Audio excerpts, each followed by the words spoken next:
দলীয় কন্ডল, তাদের রাজনীতি, তারাও বিএমপি করে, আমরাও বিএমপি করি। সে থাকে কাজে করে, মতিয়ার মোল্লা থাকে, শাহজাহান থাকে, এই কাজে হয়। কাজে মতিয়ার মোল্লা নিজেও করি, শাহজাহান কাজে করিয়েছে। আর আপনাদের মাতব্বর কি? আমাদের মাতব্বর আছে, আমাদের মাতব্বর আমার ভাই লিয়াকত আলী মোল্লা। আমলিগের লোকই তো আমাদের বিএনপির লোকের উপরে অতর্কিত হামলা করে।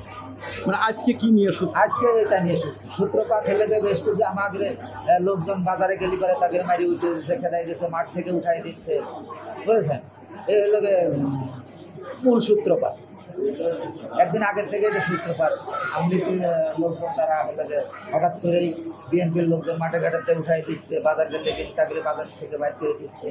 হ্যাঁ, এই হলো মূল বিষয় নিয়ে গ্রেফতার। আজকে আক্রমণ করছে কারা? আজকে আক্রমণ তারাই আগে করে। আমরা আমরা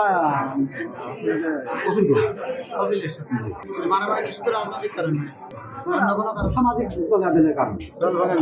আজকে ওই সকালবেলা ঘুমাইতে রয়েছে, ওরা এসে আক্রমণ হবে। ওরা আক্রমণ করে? হ্যাঁ, ওরা আক্রমণ হবে। ওদের রুগী এই দিকে আইছে না? ওদের রুগী দেখা হয়নি এখন। আজকে মারামারি হয়েছে কোন সময়? সকালবেলা আমাদের বাড়ির ঘর ভিড়িয়ে নিয়ে আমরা বাজারে ছিলাম, বাড়ির ঘর ভিড়িয়ে নিয়ে কয়েকবার মারিয়েছিল। তারপর আমাদের পাশে একটা দল ছিল, তারা দেখলো যে এটা তো মারি ফেলা ছিল, তখন এরা যাইয়ে আমাদের নিয়ন্ত্রণ করেছে আর কি।